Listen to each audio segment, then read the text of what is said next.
নমস্কার বন্ধুরা, তোমরা কেমন আছো? আশা করি ভালো আছো। আমিও ভালো আছি। আজ আমি মেথির পরোটা করবো। কেমন লাগছে দেখে বলো। ভালো লাগলে লাইক করো, কমেন্ট করো, আর আমার চ্যানেলটাকে সাবস্ক্রাইব করো। মেথি পরোটা করার জন্য আমি আটা নিয়ে নিয়েছি, জোয়ান, কসুরি মেথি আর সাদা তেল, একটুখানি হলুদ দেব আর জল দিয়ে, অল্প অল্প জল দিয়ে মেখে নেব। ঠিক আছে? একটু জোয়ানকে হাতে এরকম প্রেস করে দিয়ে দেবো। এই যে কসুরি মেথিটা, ওটাও দিয়ে দেবো। 2 থেকে 3 চামচ তেল দেবো, বেশি দেবো না। ব্যাস।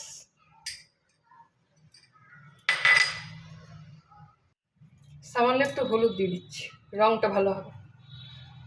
আর স্বাদ মতো লবণ দেবো, খুব বেশি দেবো না, স্বাদ মতো দিয়ে দেবো। হয়ে গেল। এবার একটু করে জল দিয়ে দিয়ে মেখে নেবো। তো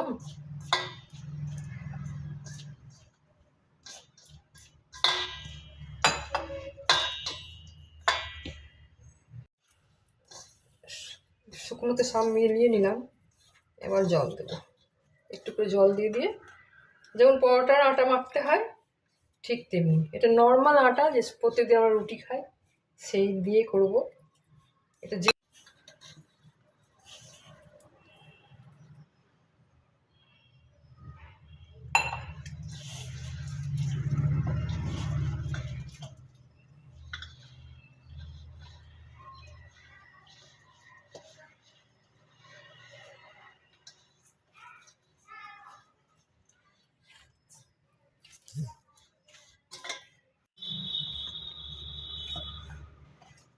মাখা হয়ে গেছে। এখন একটু তেল দেবো, দিয়ে আমি আধ ঘন্টা রেস্টে রাখবো, তারপর পরোটা করবো। দিয়ে এখন ঢেকে রেখে দেবো।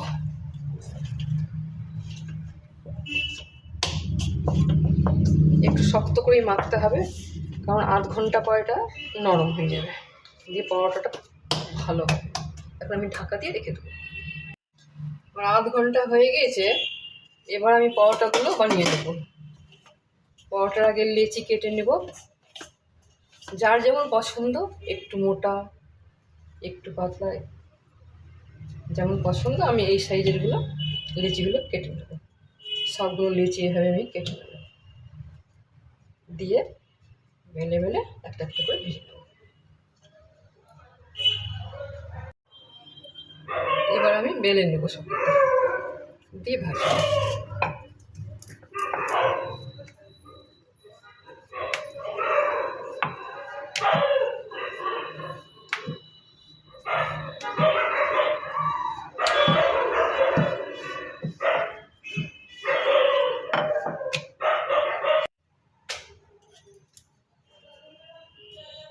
ওই সবকটা বেলে নিয়ে দিয়ে দিয়ে ভেজে নেব।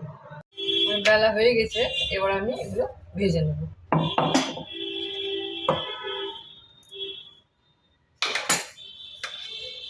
সবকটা আমি ভেজে,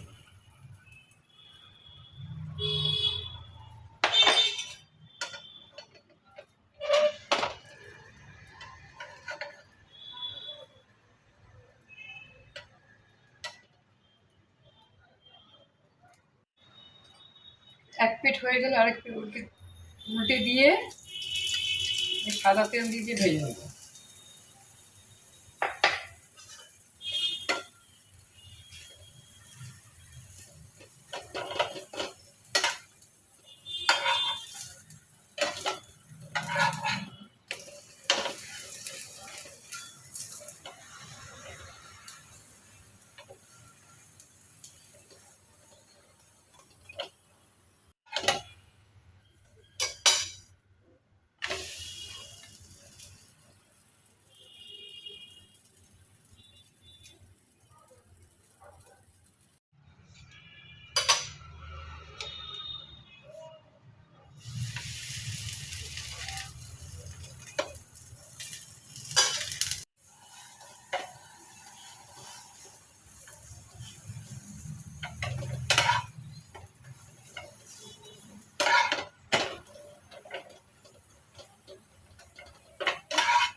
সবগুলো পরোটা ভাজা হয়ে গেছে, এটাই লাস্ট।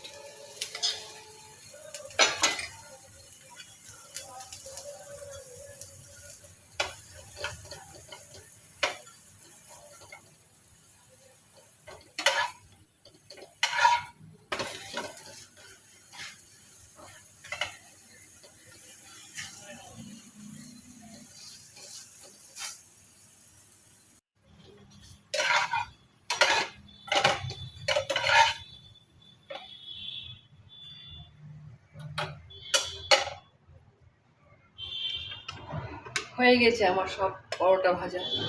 এই দেখো সব কটা ভেজে নিয়েছি।